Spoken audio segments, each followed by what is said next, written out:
Señor, qué bien estar aquí contigo. Sir O'Brien, en este hermoso día de primavera neoyorquino, ¿cómo estás? Oh, Dios mío, es un día maravilloso. Las flores están floreciendo y los pezones están al descubierto. Ay, Dios mío. Sí, es bonito cuando hay suficiente sol para que las niñas se pongan las camisetas sin mangas y luego a su amiguito. Robin Williams hizo reír al mundo durante 40 años, pero detrás de cada chiste había un hombre pidiendo ayuda a gritos. Por las noches, se encerraba en habitaciones para proteger a su esposa de los violentos ataques de sueño. Durante el rodaje, olvidó frases que conocía desde hacía décadas. Metió sus relojes en calcetines y los escondió en casas de amigos, convencido de que alguien lo perseguía. Su maquilladora lo abrazó mientras sollozaba después de cada escena. Todos notaron los síntomas. Nadie previó la enfermedad. Lo que encontraron en su cerebro cambiaría todo lo que creíamos saber. Robin Williams nació el 21 de julio de 1951 en el Hospital St. Luke de Chicago. A primera vista, su vida parecía perfecta. Su padre, Robert Williams, era un alto ejecutivo de Ford Motor Company, y su madre, Lori, había sido modelo. Vivían en una casa grande, tenían mucho dinero y todas las comodidades que un niño podría desear. Pero el mundo de Robin era frío. Su padre siempre viajaba por trabajo, y su madre, encantadora pero distante, mantenía la formalidad, no la calidez. Los abrazos eran escasos. El amor había que ganárselo. Robin aprendió rápidamente que si quería atención, tenía que actuar, ser gracioso, impresionar. Ser él mismo no era suficiente. Esa lección lo acompañaría para siempre. A los 12 años, la familia se mudó a una mansión de 40 habitaciones en Bloomfield Hills, Michigan. Era enorme, elegante e increíblemente solitaria. Con su padre en el trabajo y su madre ocupada con eventos sociales, Robin se quedaba solo durante horas, a veces días, solo con el personal como compañía. Pero no se quedaba sentado de mal humor. Llenaba el silencio con sus voces. Hablaba con amigos imaginarios, creaba personajes, imitaba a familiares, inventaba mundos enteros frente al espejo. La casa se convirtió en su teatro privado. Cada habitación era un escenario, cada eco, un chiste. Mientras la mayoría de los niños jugaban afuera, Robin estaba adentro, actuando para fantasmas. Su comedia empezó allí, en esa mansión silenciosa, donde nadie le decía que era gracioso o no. Lo descubrió solo, pero la escuela no era una escapatoria. Robin era bajito, regorded, usaba gafas y no encajaba. Los abusadores le amargaban la vida, se burlaban de él, le robaban e incluso le pegaban. Había llegado a casa con la ropa rota y el orgullo herido. Entonces, algo cambió. Se dio cuenta de que si los hacía reír, se apartaban. Dejaron de golpear, así que se inclinó hacia él. Una broma rápida por aquí, una imitación por allá. Y de repente, tenía poder. La risa se convirtió en su escudo. No solo lo protegía, sino que le daba control. Cuanto más hacía reír a la gente, más seguro se sentía. Y cuanto más lo elogiaban por su humor, más confiaba en él, hasta que se convirtió en la única versión de sí mismo que sabía mostrar. Robin no solo heredó su sentido del humor de un trauma, también lo heredó de su madre. Lori Williams tenía un ritmo agudo, frases ingeniosas y podía cerrar una conversación con una mirada sarcástica. Robin la observaba atentamente. Memorizó sus ritmos, sus pausas, su forma de hacer reír a la gente sin siquiera levantar la voz. Pero también vio algo más siniestro. Su madre parecía iluminarse solo cuando él actuaba. Si dejaba de ser el divertido Robin, su sonrisa desaparecía. Así que aprendió a mantener viva la función. Conoce siempre a tu público. Interpreta el ambiente. Sé la versión de ti mismo que recibe aplausos. Fue una habilidad que lo convertiría en una estrella y también le haría temer al silencio. Cuando cumplió 16 años, todo cambió. La familia se mudó a Tiburón, California, y Robin se matriculó en la escuela secundaria Redwood. Allí conoció al profesor de teatro James Dunn. Dunn vio lo que nadie más había visto, un talento innato, enterrado bajo años de defensa personal. Robin se unió al departamento de teatro y de inmediato cobró vida. Aquí, sus voces y personajes no eran raros, eran célebres. Por fin pudo canalizar el caos de su cabeza hacia algo real. Sus compañeros de clase quedaron atónitos con su alcance. En un momento, era un tímido mayordomo británico. Al siguiente, un neoyorquino charlatán. Cada indicación se convirtió en una obra unipersonal. Por primera vez, Robin no se sintió solo, se sintió visto. Para el último año, ya no solo formaba parte del club de teatro, era el club de teatro, y estaba listo para algo más grande. En 1973, Robin dio el salto y fue aceptado en Juilliard, una de las escuelas de arte más respetadas del mundo. Fue uno de los 2 únicos estudiantes admitidos en su programa de actuación de élite ese año. El otro, Christopher Reeve, pero el prestigio tenía un precio. Juilliard enseñaba interpretación clásica estricta, Shakespeare, técnicas de respiración y disciplina escénica. Robin era un huracán de ideas e impulsos. No quería seguir las reglas, quería destrozarlos. Mientras otros recitaban monólogos, él se lanzaba a la improvisación. La escuela admiraba su talento, pero no sabía qué hacer con él. Después de 3 años, ya no aguantó más. En 1976, abandonó la escuela. Esto sorprendió a todos. Dejar Juilliard fue como abandonar los Juegos Olímpicos a mitad de camino. Pero Robin dijo que quedarse habría matado su espíritu. Necesitaba libertad, no tradición. De regreso a California, se adentró en la escena del stand-up. Actuó en el Holy City Zoo de San Francisco y, posteriormente, en el Comedy Store de Los Ángeles. Su estilo era electrizante. No solo contaba chistes, se convertía en ellos. Un minuto, era un taxista ruso. Al siguiente, un extraterrestre amante de la música disco. Cambiaba de voz tan rápido que era como ver a 10 personas atrapadas en un solo cuerpo. El público no solo reía, sino que se inclinaba hacia adelante, completamente absorto. Cómicos como George Carlin y Richard Pryor lo notaron. Pryor incluso se convirtió en mentor. Robin no solo era bueno, era un crack. La gente salía de sus conciertos con la cara dolorida de la risa. Podía hacer en 10 minutos lo que otros no podían en 1 hora. En 1977, se mudó a Los Ángeles. Empezó a actuar regularmente en el Comedy Store de Sunset Strip. Ahí es donde los productores de televisión buscaban nuevos talentos. Y ahí fue donde Gary Marshall lo encontró. Marshall ya era un creador de éxitos, produciendo programas como Happy Days. Una noche, vio actuar a Robin y supo de inmediato que este tipo no solo era gracioso, sino también diferente. Así que lo eligió. El génesis del meteórico ascenso de Robin Williams comenzó con lo que pareció una decisión creativa desesperada en Happy Days. En 1977, Scott, el hijo de 8 años del productor Gary Marshall, sugirió añadir un astronauta al espectáculo después de ver Star Wars.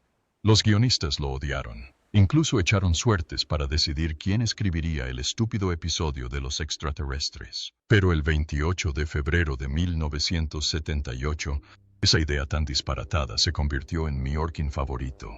Se suponía que sería solo una secuencia de sueños para Richie Cunningham. Entonces Robin Williams entró a la audición. Cuando le pidieron que se sentara, lo hizo al revés.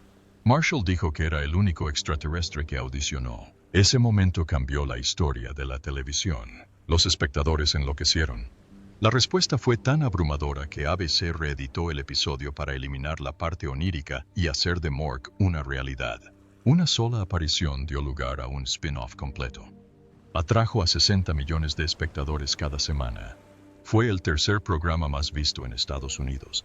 Después de Happy Days, Robin Williams se convirtió en una superestrella de la noche a la mañana, a tan solo $15,000 por episodio. Era una ganga, sobre todo para alguien que era prácticamente un huracán de comedia. Su rostro apareció en la portada de Time en marzo de 1979. Los niños llevaban camisetas de Mork, loncheras, libros para colorear y juguetes. Mork estaba por todas partes. Pero tras las risas, los guionistas estaban en modo supervivencia. La gente creía que Robin simplemente se inventaba sus diálogos en el momento. Ese mito enfureció a los guionistas. Uno de ellos bromeó: "Estamos despiertos hasta las 4 de la mañana escribiendo las improvisaciones de Robin". Trabajaban como locos, de las 10 de la mañana a las 4 de la tarde, solo para seguirle el ritmo. Algunos recurrieron a la cocaína. Otros, como David Mish, vivían del azúcar. Robin no improvisaba.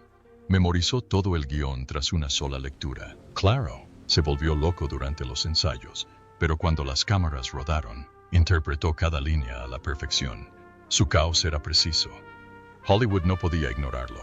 En 1980, Williams consiguió su primer gran papel en una película, Popeye. La película contó con un presupuesto de $20 millones y se filmó en Malta, donde construyeron un pueblo entero que aún existe como destino turístico. La película recaudó casi $50 millones, pero la crítica la detestó. Williams llamó al set Stalag Altman, burlándose de lo difícil que fue el rodaje. Aún así, demostró que podía llevar adelante una película. Incluso cuando el guión o la dirección le fallaban, tenía potencial estelar. Popeye no fue un éxito, pero le abrió las puertas a los papeles que definieron su carrera. El indomable Will Hunting, la señora Doubtfire, la Sociedad de los Poetas Muertos. Pero mientras su carrera despegaba, algo más oscuro lo carcomía.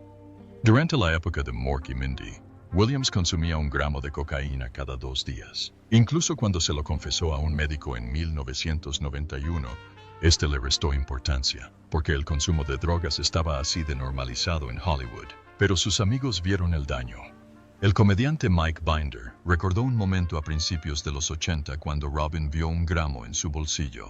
Pidió una dosis, desapareció en el baño y regresó con el frasco completamente vacío. Tardó minutos. Otros lo recordaban pidiendo limosna antes de los conciertos. ¿Tienes algo de coca? No puedo seguir sin ella. Pero a diferencia de la mayoría de los consumidores, la cocaína no lo excitaba. Lo tranquilizó.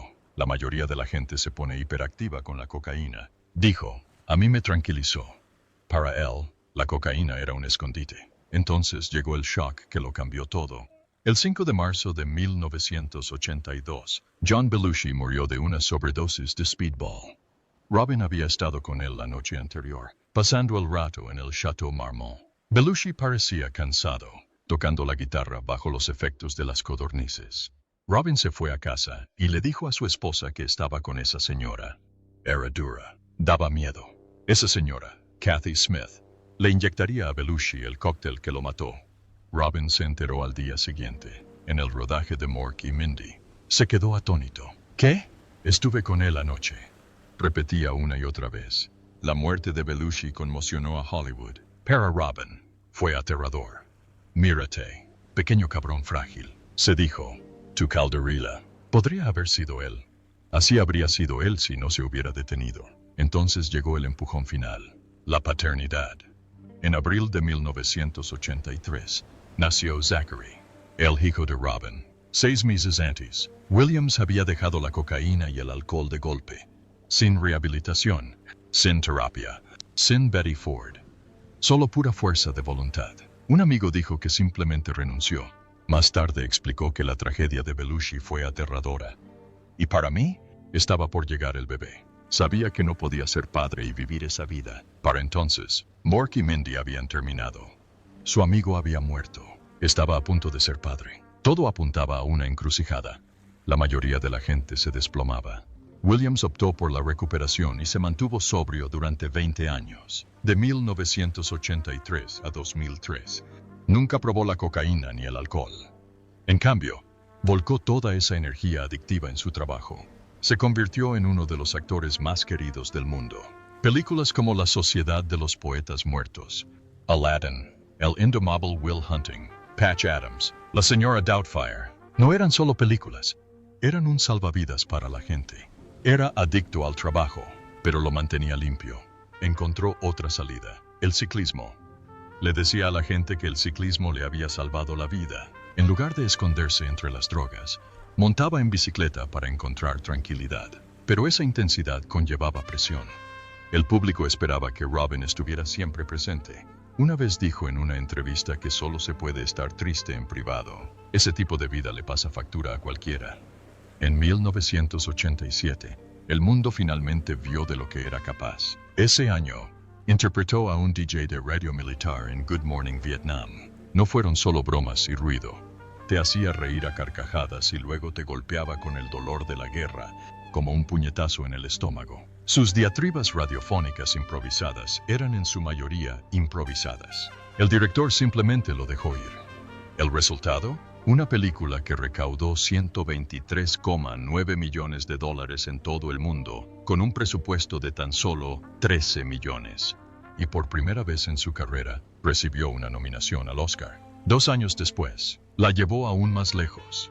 En la Sociedad de los Poetas Muertos, se convirtió en el Sir Keating, un profesor de inglés que no solo enseñaba poesía, le daba importancia. De pie sobre los escritorios, susurrando Carpe Diem, citando a Whitman y a Thoreau.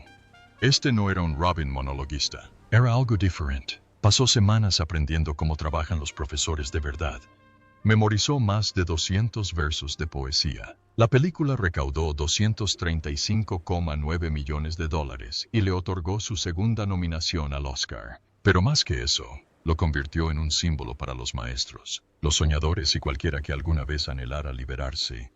Llegó 1992. Ni siquiera aparecía en pantalla, pero su voz conmocionó al mundo entero. Como el genio de Aladdin, grabó 30 horas de brillantez frenética. Impresiones, improvisaciones, una energía que ningún animador pudo predecir. La película recaudó más de $504,1 millones y cambió la animación para siempre. Después de eso, los estudios querían estrellas, no solo voces. Pero entre bastidores, Williams estaba furioso. Había aceptado interpretar el papel por solo $75,000, muy por debajo de su salario habitual, con una condición: nada de publicidad excesiva. Disney rompió esa promesa. El genio se convirtió en una de sus mayores fuentes de ingresos, recaudando más de $1,000 millones para 1995. Y Williams nunca lo olvidó. En 1993, se puso un vestido, una peluca y un marcado acento británico. Y Lasra, Doubtfire arrasó en taquilla. $441,5 millones en todo el mundo. La segunda película más taquillera del año. Williams se sentó en una silla de maquillaje durante 4,5 horas al día para convertirse en Eufigenia Doubtfire. No solo actuó, se transformó.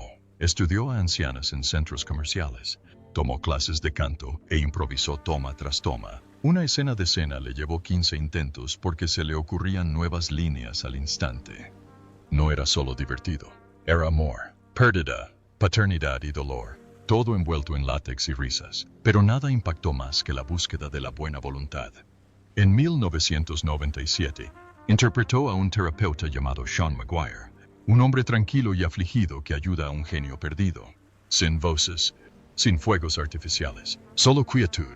La escena de No es tu culpa fue improvisada y destrozó al público, igual que destrozó a Matt Damon en el set. Esta vez, Williams no solo fue nominado, finalmente ganó un Oscar.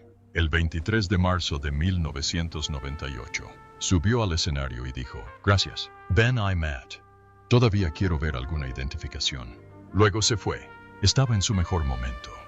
Pero la fama esconde cosas oscuras. En 2003, mientras filmaba en un lugar remoto de Alaska, se derrumbó.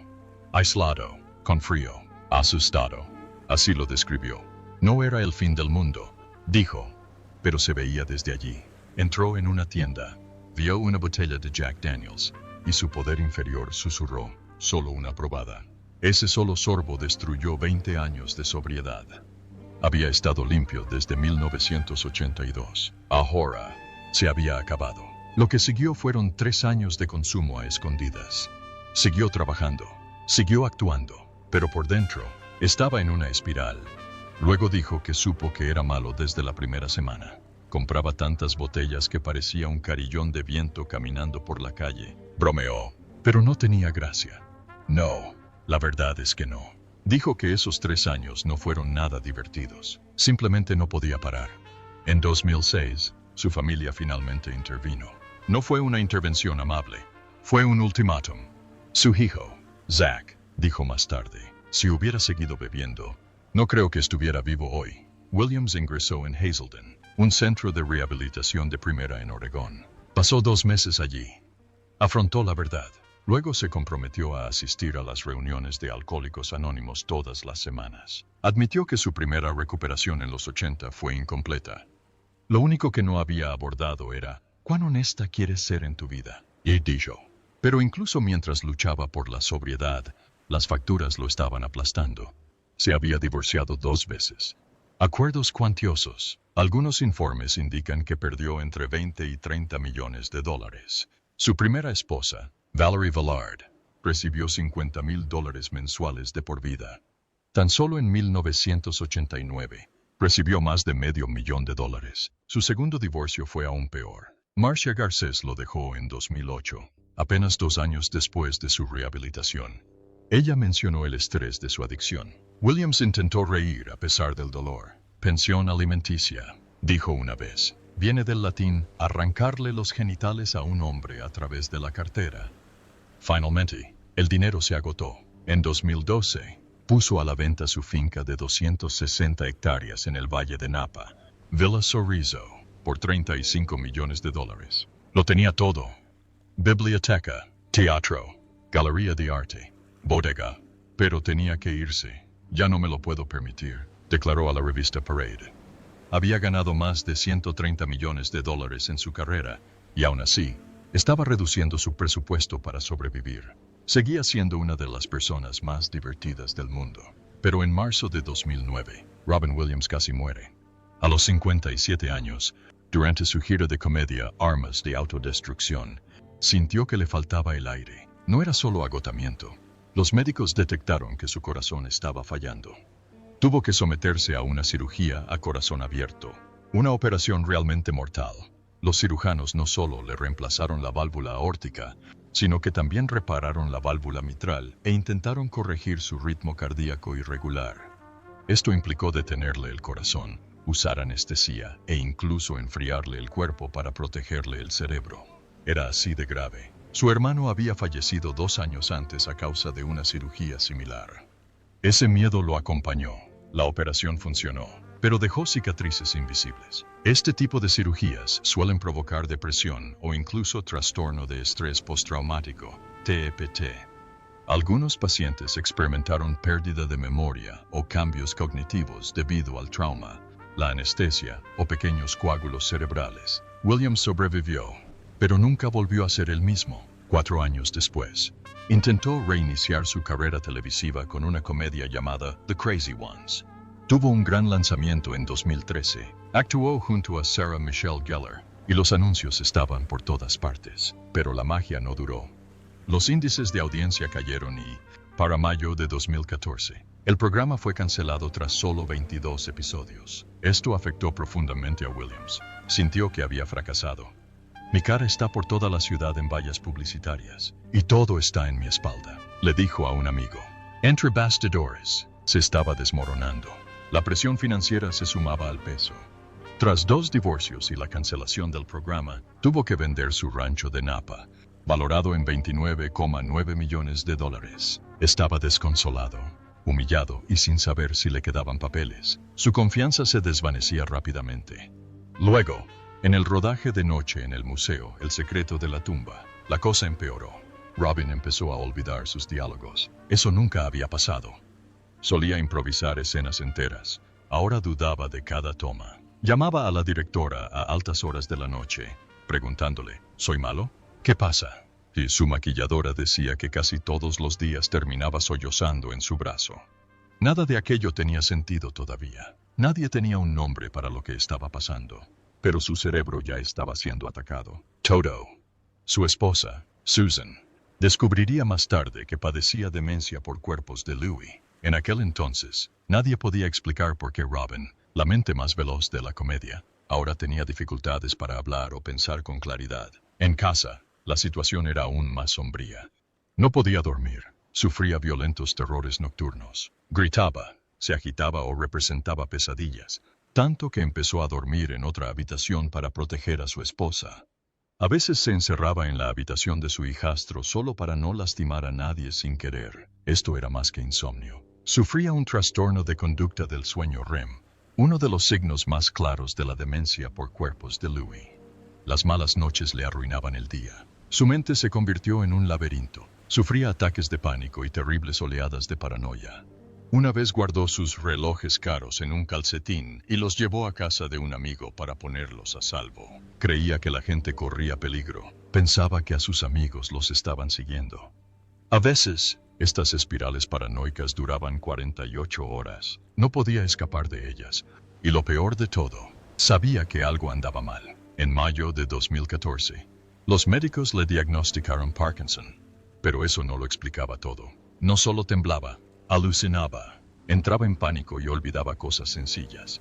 Le preguntaba a sus médicos una y otra vez, ¿soy esquizofrénico? ¿Tengo Alzheimer? Le decían que no, pero él sabía que algo les faltaba. Lo presentía. Su esposa dijo que era como jugar al topo. Cada vez que controlaban un síntoma, aparecía otro. La levodopa, el principal medicamento para el Parkinson, apenas ayudaba. En algunos casos, incluso empeoró sus alucinaciones. Eso debería haber sido una pista. Las personas con demencia por cuerpos de Lewy no responden bien a los medicamentos para el Parkinson. Robin empeoró en lugar de mejorar. Más pánico, más confusión, más miedo. Susan vio desaparecer al hombre que amaba. Algunos días, lo tenía todo despejado. Otros, paralizado, aterrorizado. Por la noche, gritaba en sueños. Durante el día, a veces se quedaba inmóvil, atrapado en su propia mente. Se preguntaba una y otra vez si se estaba volviendo loco. Y, trágicamente, tenía razón. Presentó más de 40 síntomas de demencia por cuerpos de Lewy, pero nadie los relacionó a tiempo. Sufría alucinaciones, lapsos de memoria, confusión y delirios. Todo llegó en oleadas. Un momento. Estaba bien. Al siguiente, perdido. Su caso fue tan extremo que los médicos luego afirmaron que era uno de los peores que habían visto. Casi todo su cerebro estaba dañado por cuerpos de Lewy, acumulaciones de proteínas anormales que destrozaban el sistema nervioso. Robin Williams no solo estaba triste o cansado, luchaba contra una enfermedad cerebral que nadie entendía. Una enfermedad que le robó la memoria, la confianza y, finalmente, las ganas de vivir. El 11 de agosto de 2014, fue encontrado muerto en su casa de Tiburón, California. Se había ahorcado con un cinturón. Tenía cortes superficiales en la muñeca y una navaja cerca. Su asistente personal lo encontró. Tenía 63 años, cuando Robin Williams falleció en 2014. El mundo perdió a una de sus figuras más brillantes, pero tras las bromas, el encanto y el ingenio, algo mucho más oscuro lo estaba carcomiendo.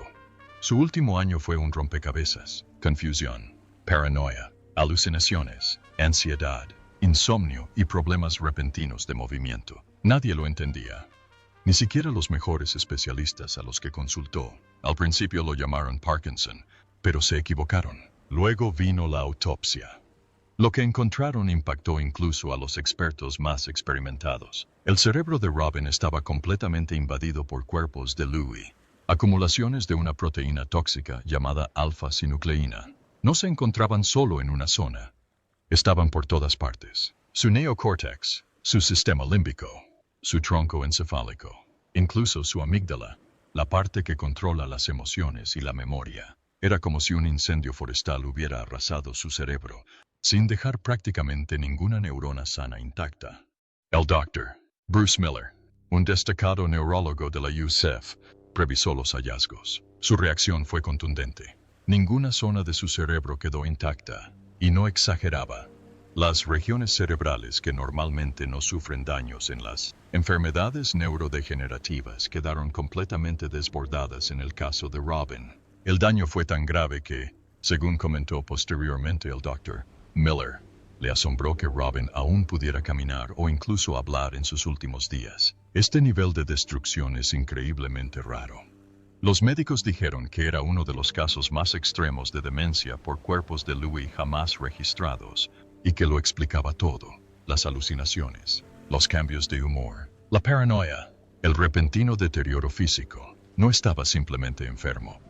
Su cerebro estaba siendo desmantelado sistemáticamente desde adentro hacia afuera. Lo que lo empeoraba era cómo la enfermedad atacaba los lugares equivocados. La amígdala, que ayuda a regular las emociones, estaba llena de cuerpos de Lewy.